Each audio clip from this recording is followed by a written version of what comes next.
Hello, today is day 6 and a little bit of a continuation on from the work we looked at yesterday with our breathing. For this one, I'd like you to be lying down on your backs in supine position. So I'll just give you a moment to get yourselves ready for that. So your legs are out long, you have that lengthened spine, and allow your body weight to give into gravity. Give into the surface beneath you and allow it to support you as you lie here. As always, if you are happy to, you can gently close those eyes or have a soft gaze ahead of you. Just take a moment to lie here and just breathe. Don't alter or change that breath pattern, just breathe however feels natural to you in this very moment. So we're going to consider something called diaphragmatic breathing, which is an incredibly interesting aspect of breathing. There's a lot of talk about diaphragmatic breathing, when in actual fact our diaphragm is always involved in breathing. We cannot breathe without our diaphragm.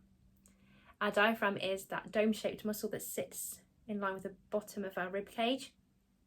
There's a lot that goes on anatomically each time we inhale and exhale.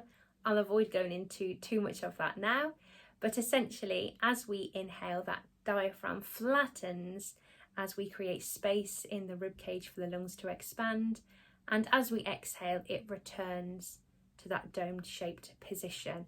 An awful lot else goes on at that moment, but we'll avoid that for now. So our diaphragm is always moving as we breathe. We can't breathe without it. But I think what people talk about and what perhaps people mean when they talk about diaphragmatic breathing is how efficiently it is working for us. So as you lie here now, if you can place your hands over the bottom of your rib cage and that belly area. And if I was to ask you to think about this movement of your diaphragm now, it'd be pretty tricky to. So instead, what we're going to focus on is an expansion of the rib cage. Because if our ribs are expanding as we breathe in as they do, then that diaphragm is moving. So just notice if you can already feel perhaps this movement. Maybe this feels similar to yesterday when we were looking at whether and feeling whether we were breathing in our chest or our belly. And perhaps as you inhale, you can feel underneath your fingers those lower ribs expand. And as you exhale, they return. So what I'd like you to do is to slightly lengthen your inhale and exhale now. So maybe you could inhale for a count of 4 and exhale for a count of 4. So we'll try that together. So if you just get rid of all of your current breath, and then we will inhale 4, 3, 2, 1, exhale 4, 3, 2, 1, inhale 4, 3, 2, 1, exhale 4, 3, 2, 1. Continue this and see if you can feel that movement.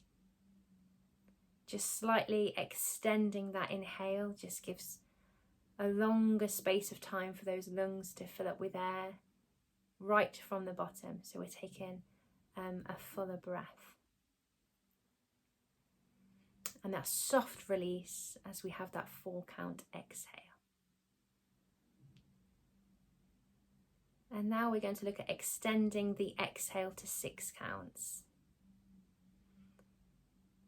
So we've got an inhale for 4, 3, 2, 1, exhale 6, 5, 4, 3, 2, 1. Inhale 4, 3, 2, 1. Exhale 6, 5, 4, 3, 2, 1. Keep this flow going.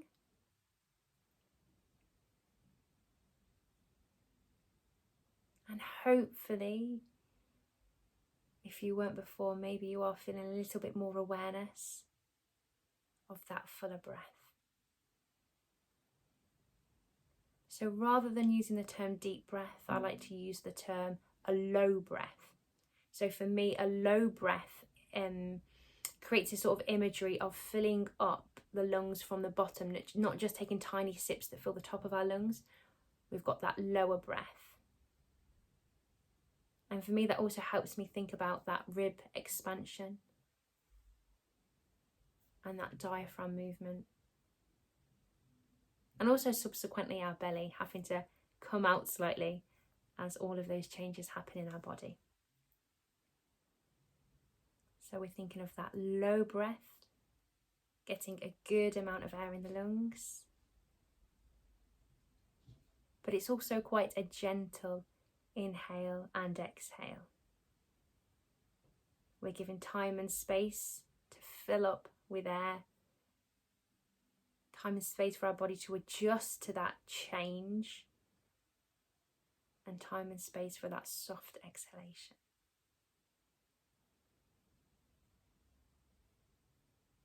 And then you can let go of those breath counts and just return to your normal breathing pattern, whatever feels nice and natural for you. But is there still that element of that expansion, that low, gentle inhale, and that soft, gentle exhale?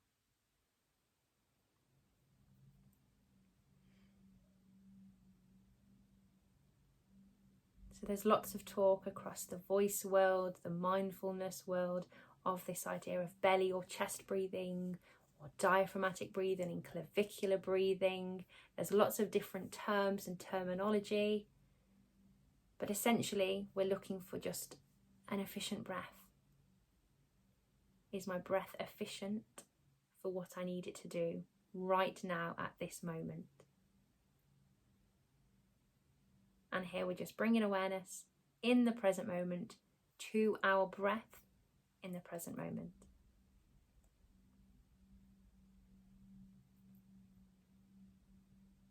And then when you are ready, you can gently curl over to one side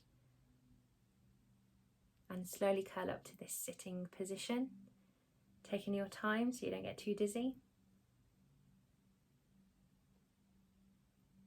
And even here in this sitting position, can you still feel that awareness of the breath moving and how that influences and impacts your body?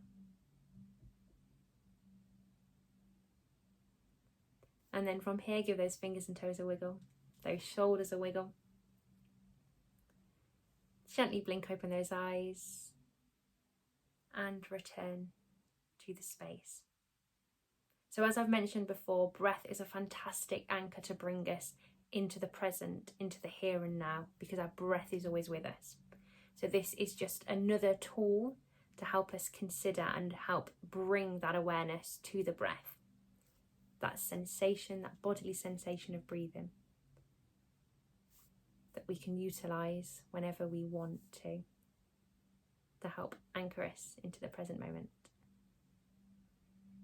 Thank you once again for joining me. Have a lovely rest of your day.